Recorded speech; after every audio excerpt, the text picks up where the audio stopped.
All right, well, hello again. This is Buck Benny speaking. I'm here with my friend Bob, my friend Jim, and we are talking In Search of. And we're going to continue with our ESP sort of week. I don't know if I'm wearing this ESP week or right after it, but we'll see. Anyway, I hope you're going to enjoy this episode. This episode is ESP with animals and how animals can kind of sense our thoughts and that sort of thing. And I thought I'd get Jim. I'm not Jim. We don't have Jim. Where's Jim? This is my And friend so Matt it begins. and, and we'll go from there. Bob, what were your thoughts on this episode? Or can you kind of give us maybe a little summary of some of the ground they covered in the episode, and then what your highlights were? So like you said, it's about animal ESP. Some of the small vignettes they covered were like the dog that finds its way home thousands of miles. I've heard several of those stories, Sure. and I think they kind of attributed that to ESP, um, basically influencing her cat. Some lady that can get out, I guess, can have out of body experiences at will, and she like the cat and her are like a half a mile away, and she goes and visits the cat and supposedly it responds. Mm-hmm. And then they talked about this lady that can kind of have ESP with animals and figure out what's wrong with them, and she works with this vet. Like she can diagnose this horse by having this vision of it jumping over over a barrier and then landing, and it she could feel pain in her forearms. So those are the three major ones that I remember from this episode. And that last one kind of ties into, I guess, what we know of, like it's a horse whisperer and that sort of things. The folks that somehow can, and we see these all the time with all different pets and all different animals, where they're just a person who can really empathize with the animal and kind of figure out what's going on. And you don't really have any reason why they should be able to do this so well, but they can do that. And I don't know if that's ESP or what it is, but interesting. And of those, was there one of those that carried more weight with you than the others or anything? Or what did you think of those vignettes? I think the third one. I mean, the first one, I'm like the dog found its way home. I don't know. Maybe some animals they know can sense magnetic fields and can figure out which way is north. Maybe it like looked at the sun, the smell. I don't know. I guess maybe it was ESP. Who knows? But the third one, the fact that she was actually working with the vet and the vet kind of seemed to trust her, or at least he said he did. That I think that had more weight. Okay. I thought. Yeah. What do you think, Matt? See, I thought, at least what I got out of that last one, it felt like, you could probably make a pretty good guess about that. If a horse's legs hurt when it jumps, then, well, it's probably the front legs that it lands on when it jumps that causes like, out of all of them, I kind of felt like that one was probably, I could have taken a shot in the dark and hit that one.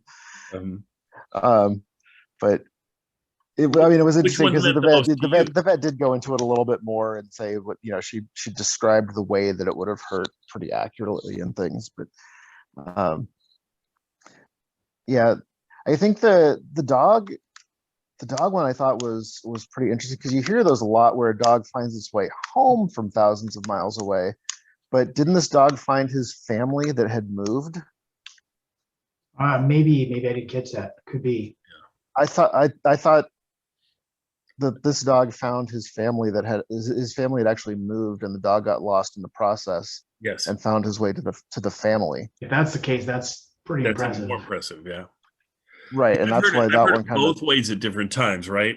We hear stories of I've heard, yeah, like for some reason they went on a trip to New York and the dog got away or something, or they lost the dog, and then they travel back to California, which is their home, and the dog manages to navigate his way over a course of months back home. But we've also heard it where a family moves and they can't find the dog or whatever, and so they move without the dog, and then the dog finds them where they've moved to without ever having been there, which of course is even to me more impressive. That's just crazy. Yeah. It's like, is it that, I mean, you can't even, it's like, okay, they have a heightened sense of smell and everything, but you're like, okay, there's no way they're going to be able to travel across states based on I don't fathom how that can possibly happen. But You know, and they wouldn't know what the smell was in the new place anyway. right, yeah.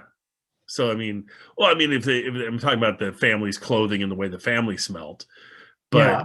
it's like, okay, I can't believe that you'd be able to smell them from 4 states away or I something. mean, so once the family gets in a car, I mean, if the family walked the whole way, maybe the dog could trail Yeah, behind them. But the exactly. That's what I was thinking. it Walked, wasn't a pioneer drove the family whole that way, traveled slowly in a maybe. wagon. They got in Yeah. a car, drove on the interstate. But it's like, yeah, but flying or something, you're okay, well, how's that? But you hear stories like that, so who knows? And you know, and I don't want to wipe out the whole concept of ESP. I mean, as we get on these shows, so often I think we just bash the concept, and they're like, well, there must be a rational explanation, but maybe the explanation is that there's some form of brain activity, whether we call it ESP or whatever we call it, that allows. Well, they certainly have. I mean, it's not. I mean, the animals have senses beyond ours, as far as, you know, their actual senses or their known senses, and then the whole, like, you know, animals freaking out 20 minutes before an earthquake kind of thing. Like, what are they say? You know, this is stuff that's not even perceptible to us, or necessarily even to, you know, a seismograph, and yet the animals are getting spun up about something that's about to happen. Yes. So there's things like that still I don't think are very understood very well.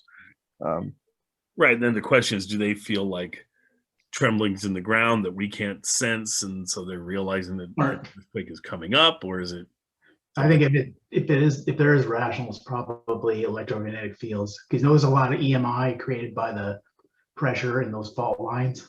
Uh-huh. It's like compressing like a dielectric together. You use that to sense like pressure. So if that's the reason, maybe, like I said, maybe it is ESP. Could be. Who knows? Who knows? I don't know. I think it's interesting. Well, anything else to point out in this episode, or are we good on this one? I think like the third one, I think what impressed me about that one is the fact that she kept working with the doctor. She could get a one-off with the horse. Yes. But sometimes it's not that obvious, especially if it's internal in an animal, like they've got, I don't know, their liver's bad or something. I don't know. That one was weird. All I know is they could have created a television show about that, between the doctor and this person that has these sense ESP things with animals, and you could have had a successful show there. But no one did that. But I would have watched that. Yeah, see, I told you. Yeah, I don't know if it'll work today. Maybe in the 70s it might have. Yeah, exactly. In the 70s it would have. I don't know. Yeah, today it's questionable. But anyway, so I guess we'll leave it at that. But this whole concept of ESP that we've been talking about in all these different episodes, I think, is really interesting, and it's one of those that I'm not sure. I mean, I sure think there's signs that people have more ESP than others. Certainly, if with the card thing that we've talked about a million times on the other episodes, it's like, well, if you can predict the cards beyond what is an average person can do, you obviously have something going on. So yeah. Anyway, we will let it go at there. So thank you, and enjoy this episode. Kind of a fun episode with animals and things, and I just love it. So, and I love the fact that we have these episodes in pretty high quality picture now and things. They're just being. It's nice to have them available on YouTube in higher quality, which is lovely. So enjoy. Throughout history, man has felt a unique kinship with animals. The special relationship between pet and master may be based upon an unexpected link. Only recently has science begun to investigate the possibility of a psychic extrasensory connection.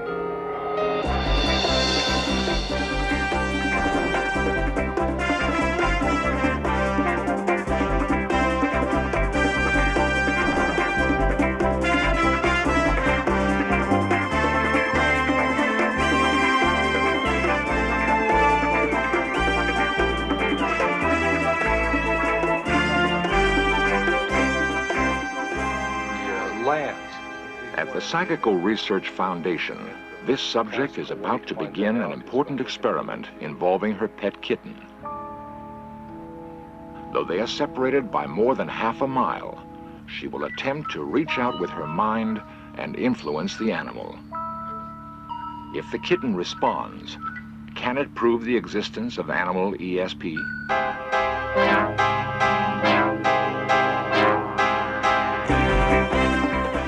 This series presents information based in part on theory and conjecture. The producer's purpose is to suggest some possible explanations, but not necessarily the only ones, to the mysteries we will examine. It is August in Wolcott, Indiana, and Bobby is lost. He became separated from his family 5 hours ago as they were moving from their old home to a new home more than 2,000 miles away. They searched for him, but not finding him, sadly had to continue on. Now abandoned, he struggles through a long journey. We would expect him to turn back along the route they have traveled, to return to his old home. But Bobby pushes forward, searching for a place he's never known. No matter how great the obstacles, Bobby travels on as though drawn by some unseen beacon. Researchers call this side trailing, from the word psychic. It's often confused with homing, but it's quite another phenomenon. Homing occurs when an animal is taken away from a familiar place and finds its way back following normal sensory cues. A dog may follow a trail or remember familiar landmarks. But in verified cases of side trailing, there is no explanation other than ESP.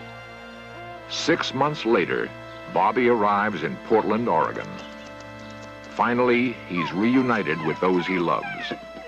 Was Bobby guided by emotional signals from his family? Could it be that extrasensory perception was the magnet that pulled the animal and his masters together? The possibilities of animal ESP could have a profound effect on all of us. Some forms of communication could be drastically altered, maybe even become obsolete. Stories such as Bobby's have intrigued scientists for years. His case is among hundreds examined by Dr. J.B. Rhine, America's Dean of Parapsychology. For Dr. Rhine, such examinations are a labor of love. There's a great deal of evidence that there is an extrasensory exchange between animals and men. We'd like to have more evidence. We'd like to keep the question open rather than making it a decisive conclusion at this time, but there's a great deal of evidence of it. Solomon! Come on, Solomon! Anecdotes of side trailing are not conclusive proof of animal ESP, but they do suggest that the bond between some masters and pets may be so deep that even distance cannot separate them. While a director at the Rockland Research Institute in New York, Dr. Hans Esser searched for laboratory evidence of this unspoken link between masters and their dogs. Each dog in the study was placed in an isolated soundproof chamber. There, his physical activity and heart rate were recorded. Dr. Esser selected dogs with a close relationship with their masters, feeling these teams would most likely demonstrate an ESP link. The master was then isolated in a separate soundproof room. We will try in this experiment to replicate the bond established between you and your dog, and in general between master and dog. Try to experience it as fully as possible so that the emotion you feel and you generate can be picked up by your dog. The only possible connection between master and dog would be ESP. Okay, the dog's lying down now. We can begin. Will you mark? All right. Start. You'll have the first event. Now. The master was shown a series of slides. Some were pleasant subjects, evoking a positive reaction. Others were disturbing. Would the dog perceive a change in his master's mood? The dog is perceiving probably emotional reaction from the master.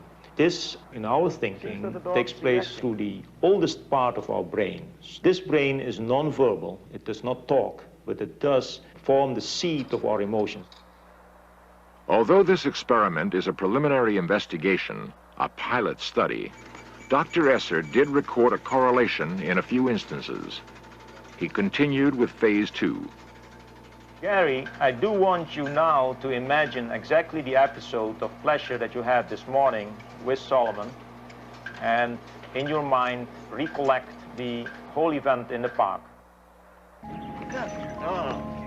Finding laboratory proof of animal ESP is most difficult. This study is among the first to begin the search and raised an even greater question. What I am investigating is actually the so-called web of life, the relationships between every single living being in the large society of this earth. It is nowadays an ecological concept. How do we all hang together? While the study did not provide proof, it had set the theme for our search and would lead us to further fascinating evidence. Beyond emotions, might our animals also perceive when we are having an extrasensory or psychic experience? During times of great stress, people have reported having out-of-body experiences, feeling literally that they can leave their own form, hover above it, or travel to other places. Such reports are not uncommon.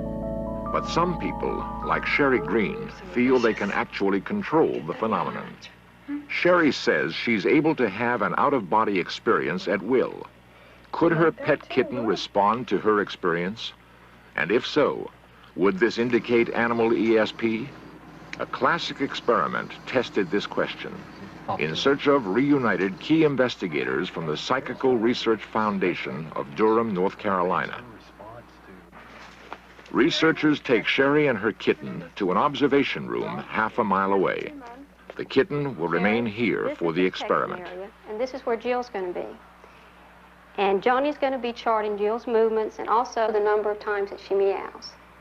And this is where we want you to focus your experience. Sherry returns to the lab to have her out-of-body experience. The experiment is supervised by Dr. John Hartwell. Sherry, we're plugging in the last of these wires here now so that we can learn something about the physiology of this experience. In addition to how the animal responds, we want to know something about how it is that your body responds. We began to pursue these studies because the subjective nature of the out-of-body experience begs for that kind of research. For in this experience, a person feels like he is out of his body. He feels like he is out there and perceives the world from a different point of view, and perhaps he affects the world. Now, okay, in the critical moments before the experiment, Sherry's brain waves and pulse are closely monitored. She meditates and prepares for her experience. A half a mile away, the kitten is placed on the observation grid. She paces restlessly in the alien, unfamiliar surroundings. The experimenters wonder if the kitten's behavior will change during Sherry's experience. As Sherry meditates, she signals her experience is about to begin. That's 10:02. Sherry now feels she is leaving her body to visit her kitten. She attempts to calm and reassure it with her presence, to make it feel more secure in a strange place. Each trial lasted several minutes. Over 33 trials, the researchers found a striking correlation. Whenever the subject reported an out-of-body experience, the kitten became measurably quieter and calmer. Its behavior had changed dramatically. Whether the kitten actually saw or felt a presence, no one can say. But during these out-of-body experiences, something was happening. we tried people, animals, physical sensors, various electromagnetic detectors. The only consistent evidence that we found was the behavior of this one kitten. The fact that the kitten gave the only consistent results there is intriguing. We don't know what that means, but it does seem to us that it is very important. And we would like to try to go further and see if we can come to interpret that better. If further study reveals that animals have psychic abilities, might some species be able to use them to alter their world? And might we someday learn to communicate with our pets through ESP? The In Search of cameras turn to these questions next. The possibility that animals can perceive their world through extrasensory means leads to further questions. Can they influence their world through psychokinesis, mind over matter?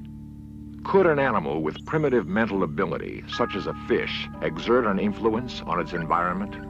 Current research suggests this may be so. At the Mind Science Foundation in San Antonio, Texas, Dr. William Broad conducts an experiment to determine if a Siamese fighting fish can alter the conditions in its tank. The male Siamese fighting fish is extremely aggressive.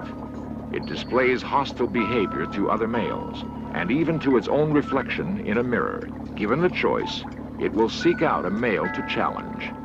To study the effects of this aggressive desire, Dr. Broad has designed a special aquarium. Along one side is a mirror that is only visible to the fish at irregular intervals, selected at random by a special generator. To determine when the mirror will be visible, the generator uses the same random principle as flipping a coin. Through many trials, the mirror should appear exactly half the time. Yet, when the fighting fish is placed in the special tank, a consistent and startling change takes place.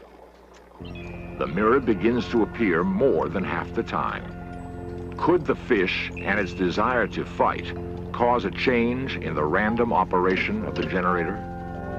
The fish seemed to influence the random generator.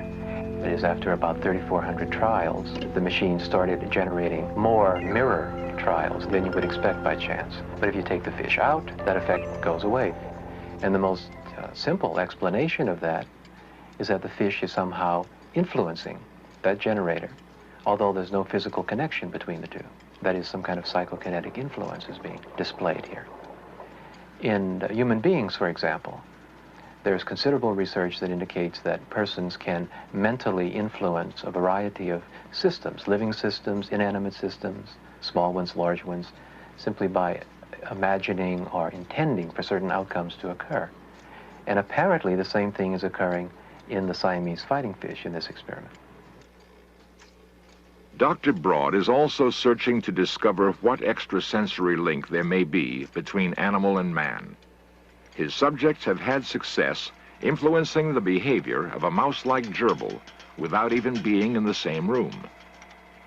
A lot of us feel a special closeness with animals, a kind of connectedness that goes beyond the usual kinds of relationships with animals. And what the data of parapsychology is suggesting is that this feeling of connectedness, or this fact of connectedness, may be much more general, that we are, in fact, intimately connected with other human beings, with animals, with all aspects of nature.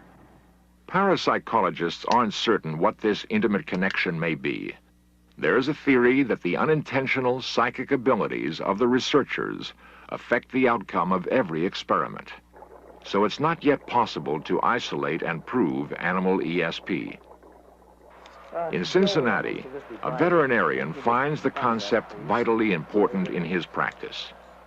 Veterinary science is one of the most difficult fields of medicine, for the doctor cannot communicate with the patient. What happened to this little fellow? Did he? Dr. Marvin Kane is a former veterinarian of the Cincinnati Zoo and has practiced for 23 years. He welcomes the most difficult cases. 5 days ago, you presented your dog, completely paralyzed, no feeling. We've treated him, we've taken x-rays, myelograms, and there's no definite disturbance of the vertebrae. He has responded to a point, but yet there is no realization of where his legs and feet are. Having studied in China, Dr. Kane now teaches acupuncture to other vets and continues his search for new ways to relieve animals' suffering. One of his greatest allies is a consultant whom he feels has the gift of communicating with animals through ESP. She's Beatrice Leidecker of Los Angeles. I like to think of myself as a diagnostic tool to a veterinarian, because an animal can't say where it hurts, but he hurts. And the vets many times say, I know the animal's sick, but I can't pinpoint it. And I feel that when I first met Dr. Kane, he was skeptical. He wanted some proof, which I couldn't blame him. Now, after having been stimulated by the possibility that someone could indeed look into and perceive an animal's body and mind, this opened up a new possibility of diagnosis for me, and I decided to test Miss Lydecker and take x-rays of a known diagnostic patient and see whether or not she would come up with the same solution that I did. Dr. Kane prepared his test with a thoroughbred jumping horse whose tiny yet painful leg fractures he had already diagnosed. Could Beatrice discover the problem through mental communication with the horse itself? He had one horse there that was a jumper, and he was having difficulty with him. And he asked me, can you tell me what's wrong with him? When I asked the horse, how do you feel physically when you're jumping? He showed me a picture in my mind of him going over the jump. And when he landed on his front feet, I felt sharp pain going down my arms. The pain going down the back of my arms, which would be equal to his splint bone. Astoundingly, Beatrice had described exactly the fractures in each foreleg. I was very conscious of the fact that she did not even look at the parts of the horse as we would go about examining them. She stood there and she just communicated, seemingly communicated with the horse. After 5 years from that first initial experience, I still am amazed, and I'm still, well, now I'm very respectful of Beatrice's ability to look into and communicate with an animal's consciousness. I feel that possibly we all might have that ability, and we all should try to exercise it. For 10 years, Beatrice has traveled the country helping animals and their owners through ESP. In her books, she reveals that the process is still a mystery. I cannot explain to you what the mode of transmitting the mental pictures and things are. It's nothing that I can say that I can feel. I don't even know that it could be measured on an instrument, but it's there. We're all born with it as children, and you can put children and animals together and they can talk to each other with no problem at all. Beatrice finds we can recapture this extrasensory ability and reports success teaching owners to communicate with their pets. Now tonight I'm going to be teaching you a new language transmitted by mental pictures. Now to the degree that you believe in what you're doing, to that degree you will have success, no more and no less. The important thing is that at first you cannot tell if it's something the animal's communicating to you or if it's your imagination. So no matter what you get, no matter what the feeling is, the picture, the hunch, whatever you call it, act on it. Because as you use it, as you practice it, you will begin to tell later on whether it really is your imagination or whether it's something the animal's really telling you. The people that make the best students are the ones that can forget themselves long enough to get inside of something else, to see life from that animal's point of view and say, hey, maybe their motivation's different. People write to me all the time and say, wow, my life is so different, you know. It has just totally changed my attitudes with my animals, and we now have a different relationship. Professional animal keepers, like those at Kings Island Park in Ohio, ask Beatrice to visit their animals and communicate with them. The results are often striking. She has helped solve the most difficult behavioral and medical problems. What I hope people will come to understand about themselves, about the animals, and about ESP between us is that here's a new exciting dimension. We have a lot to learn, and I hope that people will really find the dimension of excitement that I'm just beginning to scratch the surface on. It isn't just in our pets, but it's in the whole animal kingdom. And I often wonder if that isn't what God meant when he said, ask the beasts of the field, and they shall teach thee, and the birds of the air, and the fish of the sea, and they shall declare it unto thee. In all the earth, there are fewer bonds closer than those between us and our animals. From the romping days of childhood to the quieter hours of later years, our animals are there as companions, comforters, and confidants. Many of us feel that this relationship is not hampered by the lack of a common language, because the relationship goes beyond words, into the realm of feeling. Just as human beings share ESP experiences with one another, it may be that the bond between humans and animals is but another link on that same chain. The more animal ESP is investigated, the more we may learn that a bond between us and animals is real, and that we are all, in fact, connected in a web of life. Perhaps someday we will communicate clearly and directly with animals, avoiding the barriers of language. And this may lead to better communication among us all.